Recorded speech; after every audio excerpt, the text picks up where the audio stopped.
Hello बच्चों, कैसे हैं आप सब लोग। स्वागत है आप सभी का अपने लर्निंग फार्मेसी चैनल पे। तो बच्चों, जैसे कि आप सबको पता है, हम अपने चैनल पे बहुत सारी अलग अलग वीडियोस डालते रहते हैं जहाँ पर मेडिकल रिलेटेड जो इन्फॉर्मेशन होती है वो आपसे शेयर करते हैं। और जितनी आपकी हेल्थ रिलेटेड इन्फॉर्मेशन होती है, बहुत सारे आपके जो कॉम्पिटिटिव एग्जाम्स हैं उनकी हम आपको प्रिपरेशन कराते हैं। अलग अलग MCQ की वीडियो अपलोड करते हैं और साथ ही साथ हम अपने जो ट्यूटोरियल्स होते हैं हमारे फार्माकोलॉजी के या ह्यूमन एनाटॉमी के और जितने भी फार्मेसी सब्जेक्ट के ट्यूटोरियल होते हैं वो आप तक हम पहुंचाने की कोशिश करते हैं बच्चों। तो आज की इस वीडियो में हम ऐसे ही कवर करेंगे ड्रग यूज्ड इन ग्लूकोमा, जो कि आपका फार्माकोलॉजी का चैप्टर है। फार्माकोलॉजी का ये आपका एक टॉपिक है जहाँ पर हमने drug used in mydriasis, miosis और फिर फाइनली हम करें ड्रग यूज्ड इन ग्लूकोमा। तो इसमें आज हम कवर करेंगे ड्रग यूज्ड इन ग्लूकोमा की definition, classification, mechanism of action, indication and contraindication. और वीडियो के एंड में हम आपसे बहुत ही इंपॉर्टेंट 5 MCQ आपसे डिस्कस करेंगे, जो अगर आप किसी कॉम्पिटिटिव एग्जाम्स की तैयारी करें तो उसमें मोस्ट ऑफ द एग्जाम्स में वो पूछे गए हैं। तो वीडियो के एंड तक बने रहे, लेक्चर को पूरा अच्छे से समझें और फिर जो भी MCQ हम डिस्कस करेंगे उनको आंसर करने की बच्चों आप कोशिश करें। अगर आपको हमारी ये एफर्ट्स, हमारी वीडियोस अच्छी लगती हैं तो चैनल को सब्सक्राइब ज़रूर कर लिया करें। इसी तरह की बहुत सारी अलग अलग वीडियोस, अलग अलग इन्फॉर्मेशन हम आपके लिए फ्यूचर में भी लेके आते रहेंगे। तो चलिए शुरू करते हैं अपना आज का सेशन। देखिए, डेफिनेशन की अगर हम बात करें कि ग्लूकोमा होता क्या है, तो ग्लूकोमा एक ऐसी ग्रुप ऑफ आई डिसऑर्डर्स में से कंसिडर किया जाता है जिसमें आई का इंट्राऑकुलर प्रेशर इंक्रीज हो जाता है। ये जो आप अपनी फिगर में भी देख रहे हैं इसमें कि प्रेशर जो है वो आई में काफ़ी ज़्यादा इंक्रीज़ हो गया है, जिसकी वजह से काफ़ी ज़्यादा चांस होते हैं कि जो हमारी ऑप्टिक नर्व होती है जिसकी वजह से हमारे ब्रेन तक सारी जो भी चीज़ें हम देखते हैं उसकी इन्फॉर्मेशन पहुंचती है, हम पता लगा पाते हैं चीज़ों का कि ये क्या चीज़ है जिसको हम देख रहे हैं। तो ये जो हमारी ऑप्टिक नर्व होती है इसको डैमेज होने का खतरा होता है अगर इसका सही समय पे इसका उपचार ना किया गया। और विजुअल फील्ड लॉस यानी दिखाई देना भी बंद हो सकता है पर्सन को। तो इसीलिए ग्लूकोमा काफ़ी खतरनाक मानी जाती है अगर ट्रीट ना हुई सही टाइम पे। तो इसमें ग्लूकोमा में क्या होता है, देखिए काफ़ी सारे रीज़न होते हैं, जिसमें से मेन रीज़न ये होता है कि जो ड्रेनेज कैनाल है, ड्रेनेज कैनाल जिसके थ्रू जो हमारी आई का लिक्विड होता है वो बाहर निकलता है। तो ये ड्रेनेज कैनाल ब्लॉक हो गई है, जिसकी वजह से अब लिक्विड बाहर नहीं निकल पा रहा है आई से और आई के अंदर ही जमा हुआ जा रहा है एक तरह से। फॉर एग्जांपल अगर हम बताएं तो टू मच फ्लूइड स्टेज इन आई, जिसकी वजह से आई का प्रेशर इंक्रीज हो जाता है आई में। जो मेन गोल होता है देखिए इस तरह की ग्लूकोमा की ट्रीटमेंट का, वो यही होता है कि ये जो इंट्राऑकुलर प्रेशर है इसको कम करना है। ये जो फ्लूइड जो बहुत ज़्यादा भर गया आई में उसको ड्रेन करवा दिया जाए, आई से बाहर निकाल दिया जाए, जिसकी वजह से जो ऑप्टिक नर्व पे प्रेशर पड़ रहा था वो प्रेशर ना पड़े और किसी भी तरह की सीवियर कंडीशन का सामना ना करना पड़े पर्सन को। तो ये होती है डेफिनेशन ऑफ ग्लूकोमा। ना देखिए, अगर क्लासिफिकेशन की बात करें तो ये जो आपको अपनी स्लाइड दिख रही है क्लासिफिकेशन की, एज इट इज़ आप अपने एग्जाम्स में लिख सकते हैं। आपको इसी तरह की क्लासिफिकेशन लिखनी होती है अगर आप अपने एग्जाम्स में जा रहे हैं। और बच्चों, अगर आप किसी कॉम्पिटिटिव एग्जाम की तैयारी करें तो इन सारी सब कैटेगरीज में से जो भी क्लासिफिकेशन है उसमें से आपसे एग्जाम्पल भी पूछे जाते हैं। फॉर एग्जाम्पल जैसे इसकी क्लासिफिकेशन में सबसे पहले हैं बीटा ब्लॉकर्स। तो कौन से बीटा ब्लॉकर्स होते हैं? काफ़ी सारे बीटा ब्लॉकर्स होते हैं देखिए, जो कि हार्ट डिसीज़ में और भी काफ़ी सारे ब्लड प्रेशर में इस्तेमाल किए जाते हैं। बट स्पेसिफिक अगर हम ग्लूकोमा की बात करें तो उसमें कौन से बीटा ब्लॉकर्स इस्तेमाल किए जाते हैं? तो टीमोलॉल एंड बीटाक्सोलॉल। तो ये 2 मेन बीटा ब्लॉकर्स हैं जो ग्लूकोमा में इस्तेमाल किए जाते हैं, ये आपको याद रखना है। फिर है देखिए प्रोस्टाग्लैंडिन एनालॉग्स, जिसमें से काफ़ी सारे प्रोस्टाग्लैंडिन एनालॉग्स होते हैं, बट कौन से यूज़ किए जाते हैं ग्लूकोमा में? तो लेटानोप्रोस्ट एंड ट्रावोप्रोस्ट ये इस्तेमाल किए जाते हैं, यानी प्रिस्क्राइब किए जाते हैं डॉक्टर्स के द्वारा। अल्फा एगोनिस्ट की अगर हम बात करें तो ब्रीमोनिडिन इसका इस्तेमाल किया जाता है। कार्बोनिक एनहाइड्रेस इनहिबिटर्स की अगर हम बात करें तो एसिटाजोलामाइड बहुत ही ज़्यादा प्रिस्क्राइब किया जाता है डॉक्टर्स के द्वारा। और है आप देख रहे हैं डोरजोलामाइड। अगर हम मायोटिक्स की बात करें तो कोलिनार्जिक एजेंट्स में पिलोकार्पिन भी इस्तेमाल किया जाता है ग्लूकोमा के ट्रीटमेंट के लिए। और ऑस्मोटिक एजेंट्स की अगर हम बात करें तो मैनिटोल का इस्तेमाल किया जाता है। तो ये बहुत ही ब्रीफ और बहुत ही क्लियर क्लासिफिकेशन है जिसको आप याद कर सकते हैं, अपने एग्जाम्स में आप लिख सकते हैं और अपने कॉम्पिटिटिव एग्जाम्स में भी इसके अकॉर्डिंग आप प्रिपेयर कर सकते हैं। ना देखिए, बहुत ही ध्यान से सुनना है। मैकेनिज्म ऑफ एक्शन की अगर हम बात करें तो इसमें हर कैटेगरी के अलग अलग मैकेनिज्म होते हैं, तो अच्छे से हम सारे मैकेनिज्म समझेंगे। उससे पहले आप यहाँ पर हम थोड़ा आपको वाइड करके दिखा रहे हैं आई का पूरा स्ट्रक्चर। तो यहाँ पर आप देख रहे हैं जो ये अंदर फ्लूइड होता है इसको आई के अंदर, उसको कहा जाता है विट्रस ह्यूमर। और जो बाहर वाला ह्यूमर आप देख रहे हैं एक्वस ह्यूमर, तो जो बेसिकली इन तरह के जो ग्लूकोमा में इस्तेमाल की जाती हैं ड्रग्स, उनका काम होता है एक्वस ह्यूमर के प्रोडक्शन को या तो डिक्रीज करना, या उसको एक्वस ह्यूमर जो है अगर बहुत ज़्यादा जमा हो गया आई के अंदर तो उसको आई से बाहर निकलवाने का काम होता है इन तरह के एजेंट्स का। ये पूरा आई का स्ट्रक्चर आप देख रहे हैं, जहाँ पर आप रेटिना देख रहे हैं, स्क्लेरा देख रहे हैं, सिलियरी फाइबर्स देख रहे हैं, आइरिस देख रहे हैं। अब यहाँ पर देखिए एक और स्ट्रक्चर है जो अभी हम अच्छे से डिस्कस करते हैं और उसके बाद आपको मैकेनिज्म ऑफ एक्शन अच्छे से समझाएंगे। यहाँ पर आप अपनी स्क्रीन पे देख रहे हैं यूवियो स्क्लेरल आउटफ्लो।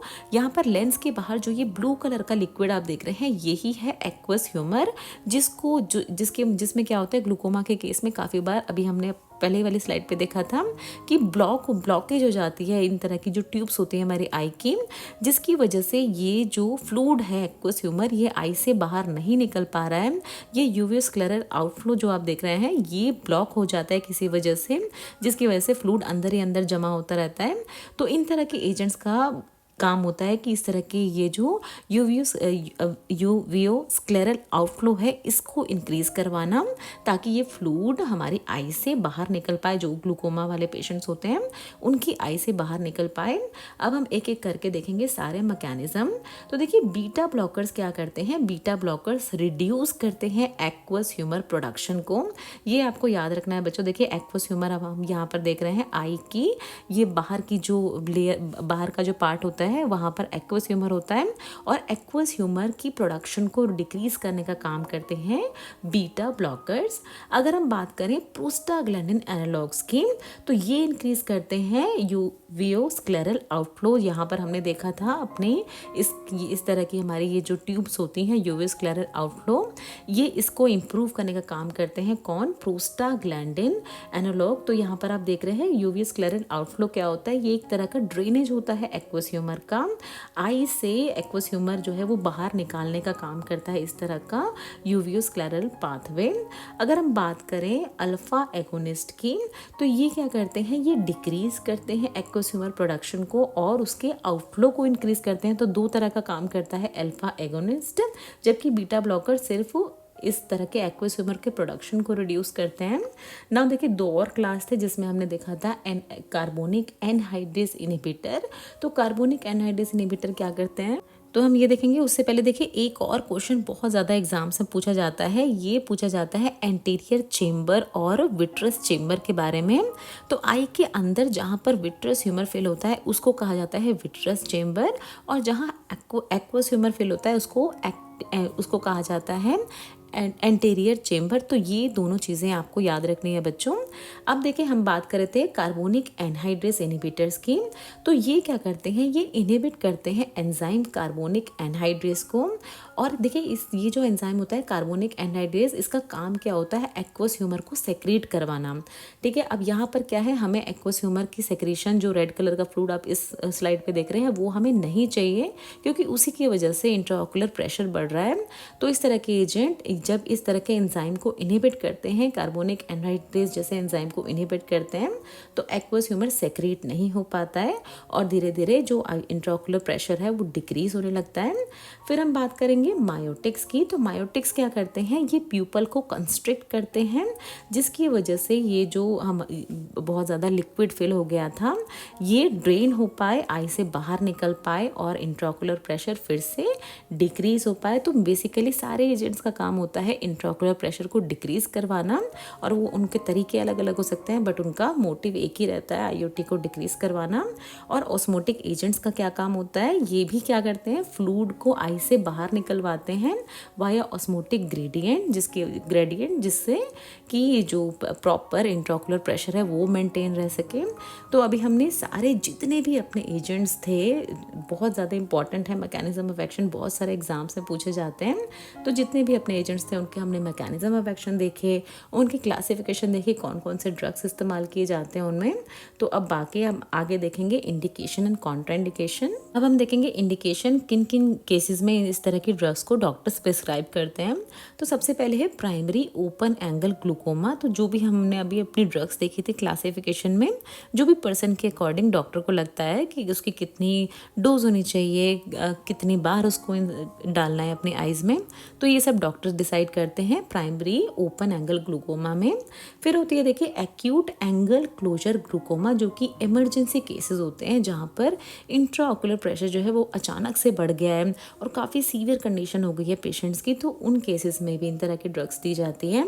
सेकेंडरी ग्लूकोमा, जो कि देखिए किसी मान लीजिए किसी तरह की इन्फ्लामेशन हो गई है आई की किसी मसल में, या कोई ट्रॉमा हो गया है, किसी तरह का जो एक्सीडेंट वगैरह हो गया है, या स्टेरॉइड का अगर इस्तेमाल करता है कोई पर्सन, तो अगर उस वजह से इस तरह का इंट्राऑकुलर प्रेशर बढ़ा है आई के अंदर, तो उन केसेस में भी इन तरह के ड्रग्स को प्रिस्क्राइब किया जाता है। बात करेंगे कॉन्ट्राइंडिकेशन की, किन केसेस में इन ड्रग्स को बिल्कुल ही नहीं देना है, क्योंकि अगर इन केस में दिया गया तो काफ़ी ज़्यादा खतरनाक साबित हो सकता है। तो सबसे पहले बीटा ब्लॉकर्स की अगर हम बात करें तो एस्थमा, COPD, ब्रेडिकार्डी और हार्ट ब्लॉक अगर किसी पर्सन को है तो बीटा ब्लॉकर्स नहीं दिए जाते हैं, क्योंकि इस कंडीशन में ये पर्सन की जो हालत है वो और ज़्यादा ख़राब हो सकती है। तो यहाँ पर हमने देखा कॉन्ट्राइंडिकेशन बीटा ब्लॉकर्स को कब नहीं देना है पर्सन को। प्रोस्टाग्लैंडिन एनालॉग्स की अगर बात करें तो अगर पर्सन को हिस्ट्री है हर्पेटिक केराटाइटिस की। हर्पेटिक केराटाइटिस एक तरह का आई इन्फेक्शन होता है जो कि हर्पीस सिम्प्लेक्स वायरस की वजह से होता है। हर्पीस सिम्प्लेक्स एक तरह का एजेंट होता है जो आई में इन्फेक्शन कॉज करता है कॉर्निया में।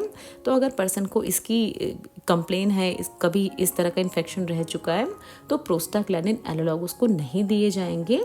अल्फा एगोनिस्ट की अगर हम बात करें तो अगर कार्डियोवास्कुलर डिसीज़ या हाइपरटेंशन जैसी कंडीशन है पर्सन को, तो अल्फा एगोनिस्ट नहीं दिए जाते हैं, पर्सन की कंडीशन और ख़राब हो सकती है। कार्बोनिक एनहाइड्रेस इनहिबिटर्स की अगर हम बात करें तो अगर पर्सन सल्फोनामाइड एलर्जिक है या उसको रीनल या हिपैटिक डिसीज़ है, तो उन केसेस में इस तरह के एजेंट्स को कार्बोनिक एनहाइड्रेस इनहिबिटर्स को अवॉइड किया जाएगा। मायोटिक्स नहीं दिए जाते हैं यूवेटाइटिस में। रेटिनल डिटैचमेंट अगर रिस्क है, मतलब अगर इस रेटिनल डिटैचमेंट रिस्क काफ़ी सीवियर रिस्क होता है जहाँ पर पर्सन का विजन लॉस तक हो सकता है, वो ज़िंदगी भर के लिए अंधा भी हो सकता है। तो अगर इस तरह की कोई भी कंडीशन दिखती है पर्सन के केस में डॉक्टर को, तो मायोटिक्स नहीं दिए जाएंगे और ऑस्मोटिक एजेंट्स नहीं दिए जाते हैं। सीवियर डिहाइड्रेशन की कंडीशन अगर दिखती है पर्सन को, क्योंकि ऑस्मोटिक एजेंट्स क्या होते हैं, जो भी वाटर होता है वो उसको शरीर से बाहर निकालने का काम करते हैं। तो अगर पर्सन को पहले ही इस तरह की कोई कंडीशन है जहाँ पर डिहाइड्रेशन वो फेस कर रहा है या रीनल फेलियर है, तो उस केस में ऑस्मोटिक एजेंट्स नहीं दिए जाएंगे ना। देखिए अब 5 आपसे बहुत ही इंपॉर्टेंट क्वेश्चन हम डिस्कस करेंगे और अगर आपने वीडियो अच्छे से देखी है तो इन सभी के आप आसानी से जवाब दे पाएंगे। सबसे पहले पूछ रहे हैं विच of the following drug reduce aqueous humour production in glaucoma. तो प्रोडक्शन की बात हमने करी थी। ऑप्शन अलग अलग है बच्चों, आंसर है इसका ऑप्शन बी टीमोलॉल। तो टीमोलॉल क्या था, बीटा ब्लॉकर था जो कि एक्वस ह्यूमर प्रोडक्शन को डिक्रीज करता है, रिड्यूस करता है। बीटा ब्लॉकर्स बीटा रिसेप्टर जो होते हैं उनको ब्लॉक करके सिलियरी बॉडी में जो बीटा रिसेप्टर प्रेजेंट होते हैं, और इसी तरह से ये इंट्राऑकुलर प्रेशर रिड्यूस करने का काम करता है। नेक्स्ट क्वेश्चन में पूछ रहे हैं आपसे, देखिए which of the following drug increase uveoscleral outflow. तो ये भी हमने देखा था कौन से हमारे एजेंट्स थे, किस कैटेगरी में आते थे, अगर आपको याद होगा। आंसर है बच्चों इसका ऑप्शन ए लेटेनोप्रोस्ट। तो लेटेनोप्रोस्ट क्या है, एक तरह का प्रोस्टाग्लैंडिन एनालॉग है जिसका काम होता है जो यूवियोस्क्लेरल आउटफ्लो है उसको इंक्रीज करवाना, जो हमने आपको ट्यूब दिखाई थी उससे इस तरह की फ्लूइड को बाहर निकलवाना, जिससे कि इंट्राऑकुलर प्रेशर जो है वो रिड्यूस हो पाए। ओपन एंगल ग्लूकोमा के केस में काफ़ी ज़्यादा प्रिस्क्राइब किया जाता है इसको डॉक्टर्स के द्वारा पेशेंट्स को। नेक्स्ट पूछ रहे हैं आपसे कौन सी ड्रग कॉन्ट्राइंडिकेट होती है एस्थमेटिक पेशेंट्स के लिए। अगर एस्थमेटिक पेशेंट को इस तरह का ग्लूकोमा भी है तो कौन सी ड्रग बिल्कुल नहीं दी जाएगी। आंसर है बच्चों इसका ऑप्शन ए टीमोलॉल। तो टीमोलॉल जैसे कि अभी हमने देखा था ये एक तरह की बीटा ब्लॉकर होती है जो ब्रोंकाल स्मूथ मसल पे बीटा 2 रिसेप्टर्स होते हैं उनको जाके ये ब्लॉक कर देती है, और जिसकी वजह से ब्रोंको कंस्ट्रिक्शन होता है, ब्रोंकाल स्मूथ मसल और कंस्ट्रिक्ट होने लगती है। पर्सन को पहले से ही अस्थमा है, सांस लेने में पहले से दिक्कत हो रही है, और अगर इस तरह की ड्रग्स ब्रोंकल स्मूथ मसल को और कंस्ट्रिक्ट कर देंगे तो पर्सन की कंडीशन काफ़ी सीवियर हो सकती है, इसीलिए अवॉइड की जाती है इन तरह की ड्रग्स। नेक्स्ट पूछ रहे हैं इसमें से कौन सी ऐसी ड्रग है जो कि इमरजेंसी मैनेजमेंट के लिए इस्तेमाल की जाती है एक्यूट एंगल क्लोजर ग्लूकोमा के केस में। तो आंसर है बच्चों इसका ए, मैनिटॉल। मैनिटॉल हमने देखा था ऑस्मोटिक डायरेटिक थी, जिसको बहुत ज़्यादा इस्तेमाल किया जाता है इस तरह के इंट्राओकुलर प्रेशर को रिड्यूस करने के लिए। अगर ये intraocular pressure acute angle closure glaucoma की वजह से है, यहाँ पर एक्सप्लेनेशन में भी आप देख रहे हैं, रैपिडली रिड्यूस करती है intraocular pressure by drawing fluid from the I into blood stream. तो आई से निकाल के फ्लूइड ब्लड स्ट्रीम में ले जाती है, और इन तरह के केसेस में काफ़ी इफेक्टिव होती है जो इमरजेंसी केसेस होते हैं उनमें। लास्ट क्वेश्चन हम देखेंगे बच्चों, पूछ रहे हैं आपसे इनमें से कौन सा कार्बोनिक एनहाइड्रेस इनहिबिटर ग्लूकोमा के केस में इस्तेमाल किया जाता है। तो बहुत ही कॉमन था, इसका एग्जाम्पल हमने देखा था एसिटाजोलामाइड का। तो एसिटाजोलामाइड क्या करता है, एक एंजाइम होता है कार्बोनिक एनहाइड्रेस जो क्या करवाता है, जो हमारा एक्वस ह्यूमर था उसका सेक्रीशन करवाता है इस तरह का कार्बोनिक एनहाइड्रेस। तो इस तरह की ड्रग जब इनहिबिट कर देती हैं कार्बोनिक एनहाइड्रेस को तो एक्वस ह्यूमर सेक्रेट नहीं हो पाता है, और जिसकी वजह से उसका जो हमारे आई में इंट्राओकुलर प्रेशर बढ़ रहा था वो रिड्यूस हो जाता है।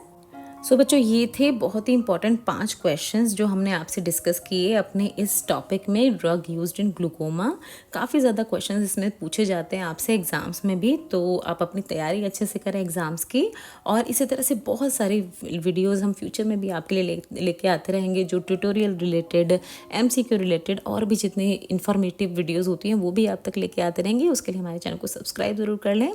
थैंक यू सो मच हमें इतना ज़्यादा सपोर्ट, इतना ज़्यादा प्यार देने के लिए। मिलते हैं आप सभी से अपने नेक्स्ट वीडियो में, तब तक आप सब लोग अपना ध्यान रखें।